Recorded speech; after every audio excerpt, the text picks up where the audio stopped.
Whether it's your first time here or you're a regular here at Mr. Super Oz, I just want to thank you for tuning in to the channel.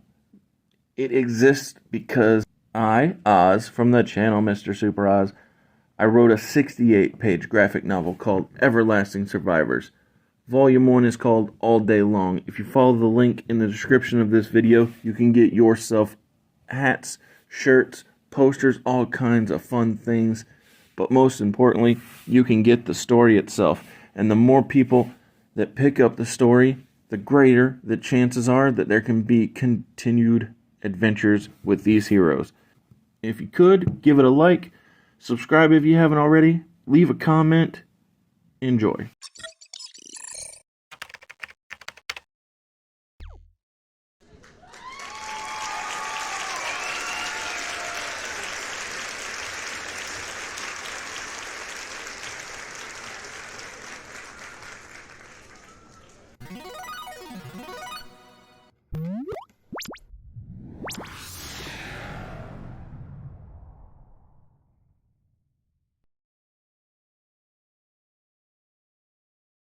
Monday Night Raw after the Royal Rumble. So, oh Lord, what a rumble we had. What a rumble. It was busy. We have like just a cold open. Paul Heyman recaps the insanity that was the Royal Rumble. Just recaps the whole show real quick, but obviously talks about the main sticking point, which is the winner of the Royal Rumble, the most dangerous man, the next big. Well, at this point, he's the big thing. Absolutely.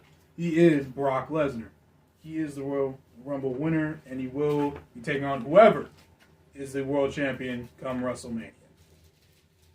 That's the cold open, and then we open up with the first match of the night. I have a little bit of an interjection. I feel like that as much as it could be anybody being champion between now and WrestleMania, I think Brock actually wants to be Triple H to get his revenge after that Elimination Chamber Evolution emerging. Yeah, that's perfectly fine. I was just giving the question mark room because we have a lot of time before Mania. Absolutely, and I know I have Triple H defending the title on a SmackDown. I don't know about you, but you've got No Way Out, so of course you've got him doing something. Yeah, he has to defend it. But yeah, so we're just leaving the door open for the possibility that I was just saying, in my mind, I think Brock would like it that way. Yeah, he would love it. But yes, so we open the show up. It is Dreamer with former hardcore Vice teammate Richard taking on Raven in a rehash of the classic ECW rivalry, Tommy Dreamer versus Raven. The one where Tommy can't win. Ever. However, except for when Tommy wins, you know that Raven's gone. Yep. That's exactly what happens because he does. Well, that's what happened then too. Yeah. Yep, that is the only consistent measure of their feud is if Raven is leaving the territory, Tommy has to go over. I love it. So that means that Tommy Dreamer is the new hardcore champion? Okay, that is correct. Got to design that title again. Got that Raven off there. Hey, listen, you got to do what you got to do. Yep. This is, unfortunately, the last time we will be speaking of Raven on this show, unless I'm just gushing about it. I was going to say, I'm sure we're going to praise Raven some more. Yeah. Me and Scott Levy, we're simpatico when it comes to that thinking of the wrestling. Yeah, but since I do have a couple seconds here, I will say I love having the opportunity to book Raven. Dude is awesome. Been a fan of him for a You definitely did better for him than Vinnie Mac ever did. Well, that's a low bar. But, well, true.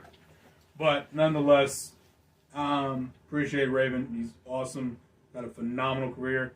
One of those guys that probably should have been world champion like 50 times over, but wrestling business. Yes.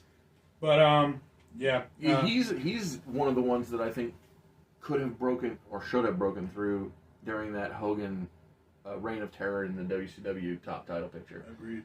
So Paige made it, Goldberg made it, but I think Raven is definitely somebody who could have and should have made it. Yeah. Definitely broken up. Just all that. Yeah. It was just so easy. It should be so easy to book Raven. I know. Anyway. We have Billy Gunn backstage with Goldust. He's like, listen, Goldust, I like you a lot more than I did when we first started this, but I am not teaming with you, man. And Goldust says he really wants him to be the newest member of R&D Solutions. And Billy says, dude, my name doesn't have an R or a D in it. Goldust, of course, is like, oh shit, he's right. I like that. Billy then says, I'll tell you what though. You know who does have an R in his name? Rico, who's sitting over there in catering.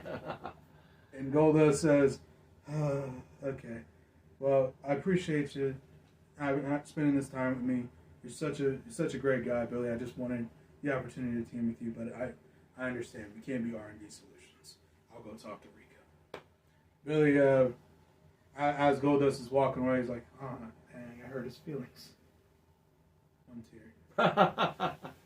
And that is that segment. I'll put that at the beginning of the show, so we're good there. And then, last but not least, we just closed out the show with Christian being great, wrestling the big boss man for the U.S. title. This is actually at the end of the match after Boss Man loses. He announces his retirement from technically from WWE, but wrestling. Just we never see him again from wrestling. Yeah, no, that's good. And the crowd, of course, applauds and gives him his well-deserved appreciation. Absolutely. Christian leaves him in the ring. That's cool. That's good. I like that. But yeah, I just wanted to give Bossman a send-off since he unfortunately passes away, like, I think within the next handful of years. Yeah. Yeah, he did not live long enough, that's for sure. Yeah.